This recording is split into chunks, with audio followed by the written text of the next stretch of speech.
como todos los jueves a las 10 de la mañana, desde los estudios de Radio Centenario, comienza Cambio de Rumbo, un espacio de compromiso socialista para difundir las ideas de izquierda en nuestro país, con la participación de Gonzalo Belcredi. Reconociéndonos en el pasado, nos encontramos en el presente y soñamos el futuro. Larga, muchacho, tu voz joven, como larga la luz el sol, que aunque tenga que estrellar.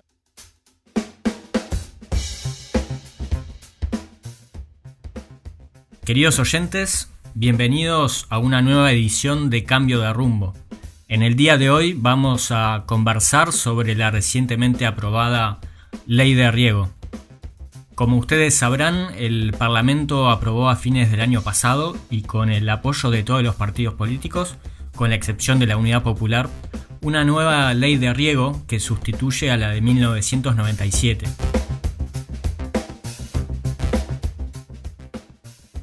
Esta iniciativa fue propuesta en el año 2016 por el exministro de Ganadería, Agricultura y Pesca Tabaré Aguerre, conocido productor arrocero, con el propósito de fomentar inversiones privadas en sistemas de riego y así incentivar el desarrollo del agronegocio en el Uruguay. Hablamos principalmente de riego para grandes cultivos de soja y arroz.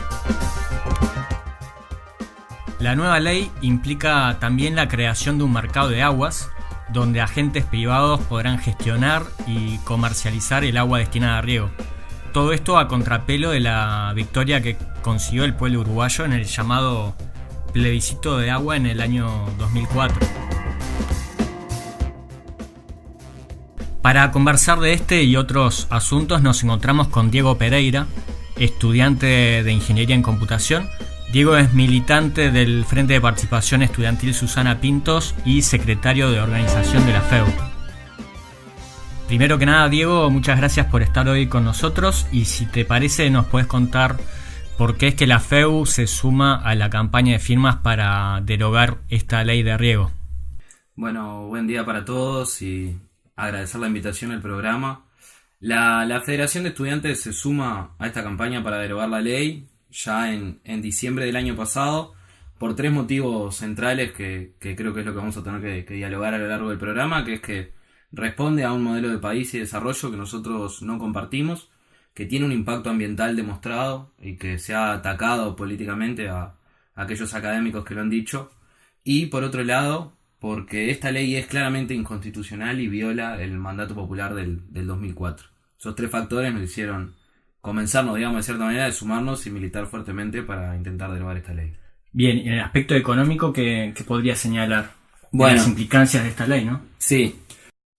En el aspecto económico, la ley crea lo que se llaman las sociedades agrarias de riego, ¿tá? Son sociedades que permiten la incorporación de capitales privados no relacionados con el agro para los emprendimientos hidráulicos para riego, ¿tá? Pueden ser capitales tanto nacionales como extranjeros, ¿tá? Esto es una ley que está pensada para la creación de grandes embalses, es una ley que entendemos que no está pensada para solucionar los problemas de los cultivos en la diversidad que existe en nuestro país y la diversidad de productores pequeños y medianos, que eso podría ser acertado, sino que está pensado más que nada para los grandes monocultivos de soja y de arroz.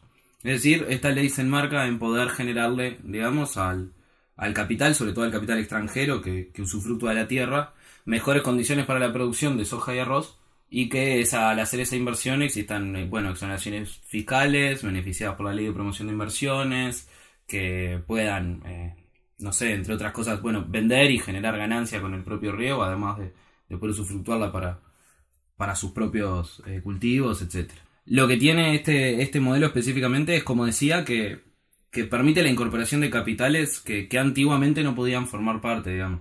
Dependía más del productor, que si bien no es el Estado concretamente, dependía del productor o asociaciones entre ellos, la gestión del agua de riego, de los ríos, digamos, de la lluvia, etcétera, cómo la acumulaban, cómo la trataban y cómo la utilizaban para riego. Eso era una cosa que esta ley nueva nos da un cambio de pisada, si se quiere, a la hora de incorporar a grandes capitales que, como decía, no tienen por qué ser nacionales, no tienen ni por qué estar vinculados con el agro, y que de cierta manera es como como que se empieza a jugar en otra cancha, ¿no? Son inversiones más grandes, pensadas para fomentar aún más los monocultivos de soja y arroz, como decía al principio, y que van a estar exoneradas de impuestos, como lo están muchas de las empresas en zonas francas, como lo están las plantas de celulosa.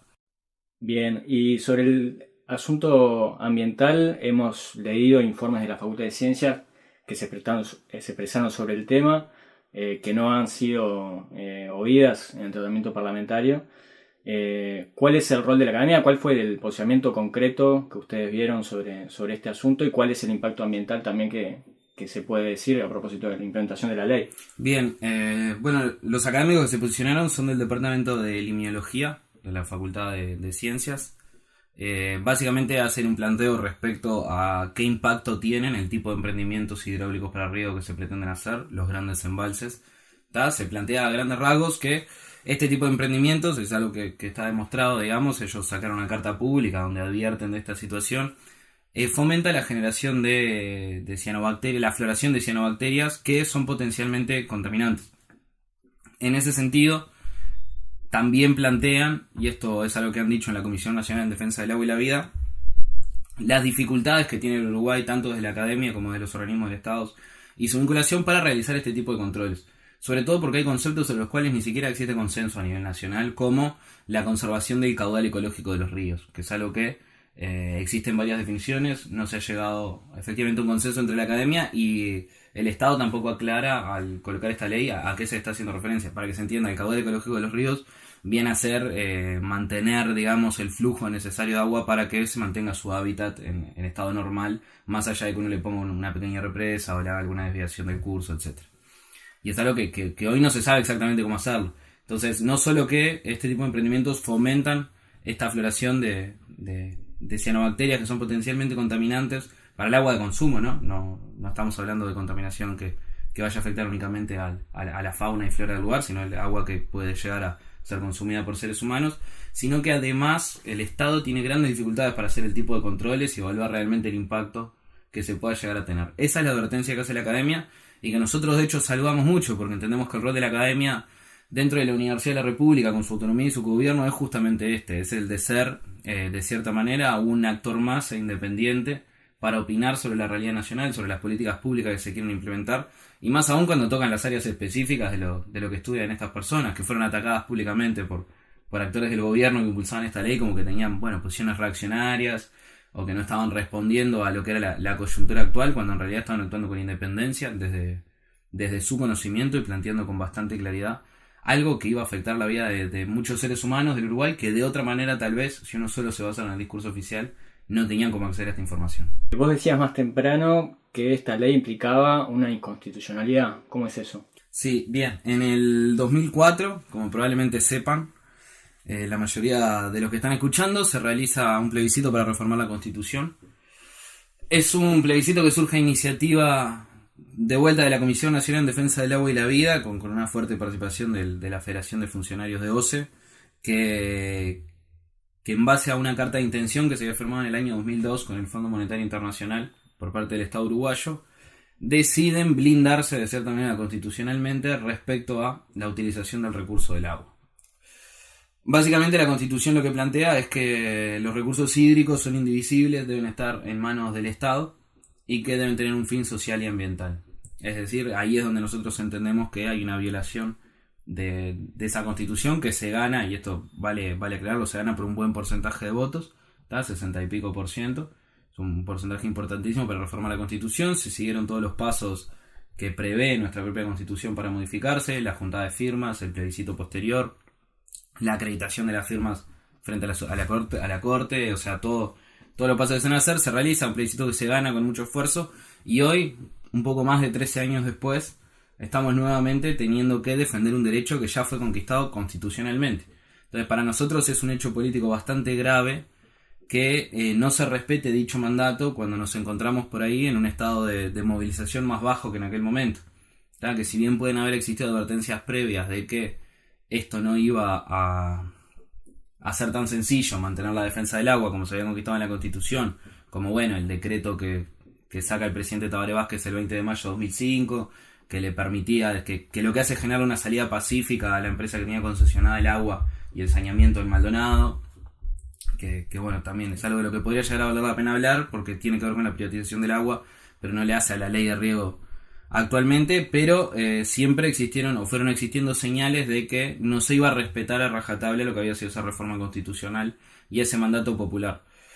Y eso a nosotros nos alarma muchísimo porque nos implica ver que si nosotros no logramos organizarnos y movilizarnos con el resto de la sociedad y con el resto de los actores del pueblo uruguayo, va a ser muy difícil que podamos defender tanto esta reforma de la Constitución como conquistas que puedan llegar a tener una jerarquía legal menor, ¿no? Recordemos que la Constitución es la Carta Magna, es la norma jurídica de mayor jerarquía, es algo que no se puede cuestionar, que el Estado no debería poder cuestionar. La Constitución define la relación de los poderes del Estado entre sí con el resto de la sociedad. Y bueno, si no se respeta lo que se dice ahí, y más aún si no se respeta cuando es algo que gana el propio pueblo uruguayo, nos da indicio realmente de que tenemos que poder organizarnos y que hoy no estamos logrando tener el grado de movilización necesario para defender y mantener nuestros derechos. Claro, y esas condiciones que son las que determinaron por qué se aprueba esta ley contra lo que fue el plebiscito del agua, da cuenta de un estado de desmovilización general o al menos de ciertas carencias del movimiento popular. ¿Por qué crees que pasa eso? ¿Cómo se podría revertir? Sí, entiendo que sí. Entiendo que más allá de cuál pueda ser el resultado de esta campaña, de si llegamos a las firmas o no, de si luego ganamos el plebiscito para derogar la ley o no, es un puntapié para rearmarnos entre todos y los diversos sectores de la sociedad que están dispuestos a pelear efectivamente y a salir a la calle a luchar por la defensa de ciertos derechos, para reagruparnos, fortalecernos y acumular y realizar ciertas denuncias que hace años que no se realizan. Yo entiendo también que el grado de movilización tiene que ver con que el propio gobierno del Frente Amplio ha impuesto, desde que asumen el gobierno, desde sus distintas organizaciones políticas que lo integran y que participan activamente en varias organizaciones sociales, dígase la FEU, dígase la Central de Trabajadores, dígase FUCBAM, dígase organizaciones más concretas y de un porte menor, han impulsado la desmovilización en muchos aspectos sobre la base de no salir a criticar al gobierno del Frente Amplio, planteando que bueno, la izquierda ya está en el gobierno y prácticamente salir a criticarla o movilizarse contra la izquierda, y lo digo muy entre comillas cuando digo la izquierda en este caso, es de cierta manera hacer el juego a la derecha. Nosotros entendemos que por el contrario, haber generado este grado de desmovilización al día de hoy que nos impida defender una conquista constitucional, que de verdad no se me ocurre nada más democrático en el marco del sistema de democracia burguesa del Estado que vivimos actualmente que ir, juntar firmas, votar y reformar la Constitución. Y nos demuestra esta ley que con eso no alcanza si uno no logra estar movilizado en la calle y siendo capaz de defenderlo con cientos de personas. Entonces la generación de desmovilización y la generación de el no fomento de la generación de conciencia en la masa del pueblo uruguayo es lo que efectivamente le termina haciendo el juego a las políticas de derecha. Por eso también para nosotros y para muchos más, luchar hoy por derogar la ley de riego es también una apuesta a retomar la iniciativa del pueblo en la defensa de sus derechos, y hoy luchar por esto, pero mañana por muchas otras cosas que hoy no se están cumpliendo, como el presupuesto justo para la educación pública.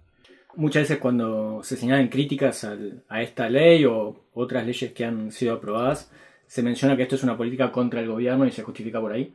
Y no se ve en realidad que lo que están en defensa es de agua, un recurso tan importante. Entonces ahí toma mucha significación e independencia de clase del movimiento sindical, del movimiento estudiantil, digamos, en la defensa de los intereses generales. Contra lo que ha sido en los últimos años una suerte de no poner palos en la rueda, ¿no?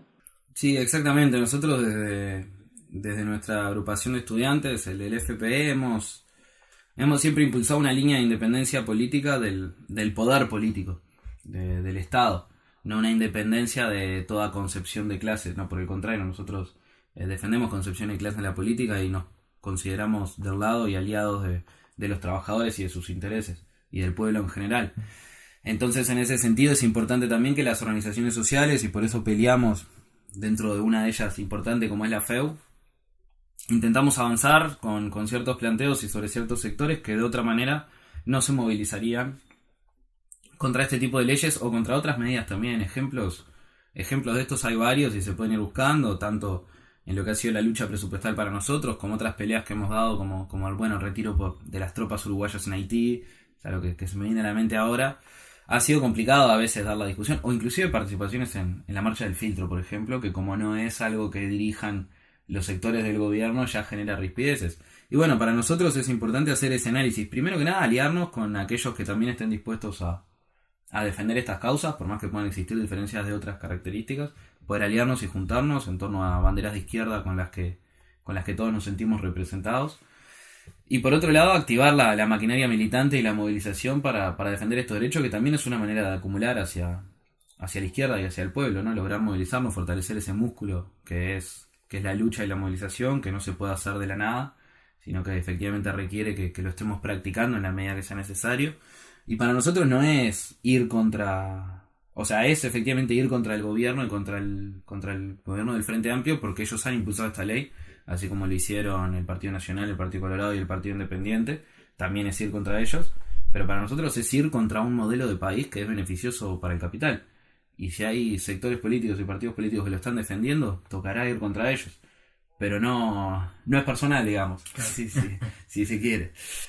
Bien, tú mencionabas recién ahora la importancia del tema presupuesto para el movimiento estudiantil, que implica obviamente en la calidad de la enseñanza, en la universidad, pero también en toda la enseñanza. En este caso concreto, cuando mencionamos la investigación que hacían de Facultad de Ciencias, también se requieren recursos, mismo la Dinama, para hacer los estudios de impacto ambiental requiere recursos. Este es el año donde se va a hacer la última rendición de cuentas del periodo. ¿Cómo se están posicionando y la importancia que le den a esta lucha, ¿no? Bueno, para esta rendición de cuentas sí, claramente es tal vez el fin del ciclo de rendiciones de cuentas y de luchas al que se nos impuso del 2015 a esta parte, nunca votando el presupuesto para los 5 años, sino que haciéndonos pelear cada 1 año, cada 2 nuevamente por todo. Esperamos poder movilizarnos fuertemente. Repito, se condice mucho con lo que planteábamos antes, porque nuestro planteo respecto al presupuesto para la educación y para otras áreas también es que hay dinero en el Uruguay, solo que no se está destinando a los intereses de los trabajadores y del pueblo. Por eso hacemos una fuerte denuncia a las exoneraciones fiscales al gran capital, ¿tá? Que esta ley de riego va enmarcada en el modelo de beneficio del gran capital a través de esas exoneraciones y de la promoción de su inversión en nuestro país. Entonces se condice muchísimo, capaz que pueda sonar un poco alejado, pero pelear por un modelo de desarrollo y un modelo de país que permita que la riqueza quede en manos de nuestro pueblo es pelear contra las políticas que benefician al capital, y pelear por un presupuesto para la educación pública es pelear en base a los intereses del pueblo, y para eso se requiere dinero, y por eso también es algo que está enmarcado en una concepción general de la sociedad que queremos. Y tiene mucho que ver, como decía, la misma ley de promoción de inversiones que nosotros criticamos, que se le da a la soja o que se le da a las distintas zonas francas donde se instalan empresas transnacionales, es la misma ley de promoción de inversiones que va a exonerar a los proyectos hídricos de riego que se hagan a través de esta ley. Por eso es que lo enmarcamos en este modelo y esperamos poder movilizarnos fuertemente, y hacemos un llamado realmente general a toda la sociedad a encontrarse en las calles nuevamente, defendiendo algo que, además de haber sido una promesa electoral que no se va a cumplir, es realmente un derecho y una necesidad para nuestra sociedad, para nuestros trabajadores docentes, para los funcionarios de educación media y de la Universidad de la República, para los investigadores jóvenes que pretenden quedarse en el país y quieren aportar a nuestra sociedad estando en la universidad y ganan sueldos muy bajos. Es una apuesta que no podemos dejar de lado, y bueno, si nos obligan a movilizarnos todos los años, lo haremos y esperamos ser cada vez más en la calle. Y para ir cerrando, un poco la gente que se quiere informar, ¿dónde se puede acercar a firmar? Bien, hay planillas de riego en varios lugares, particularmente de la Federación estamos encargándonos de arrimar a todas las facultades, así que es arrimarse a algún local de la universidad, alguna facultad, y probablemente encuentren una mesita donde firmar. Si no se puede consultar, pueden contactarse con la Federación de Estudiantes del Uruguay por las redes sociales, y también pueden buscar las páginas de la Comisión Nacional en Defensa del Agua y la Vida, ¿tá? Que se encuentran en Facebook, en Defensa del Agua y la Vida, se encuentran en Twitter también. Pueden seguir también a FOSE, a la Federación de Funcionarios de OCE, también en Twitter y en Facebook. Y bueno, a través de esa comunicación siempre se está muy atento a que si alguien quiere firmar, se le diga a la localización, bueno, tal día vamos a estar acá juntando firmas. Hay algunas mesas permanentes y otras que dependen del día y del momento. Generalmente estamos participando y tratando de ir a las grandes movilizaciones y actos donde va mucha gente a poner una mesa.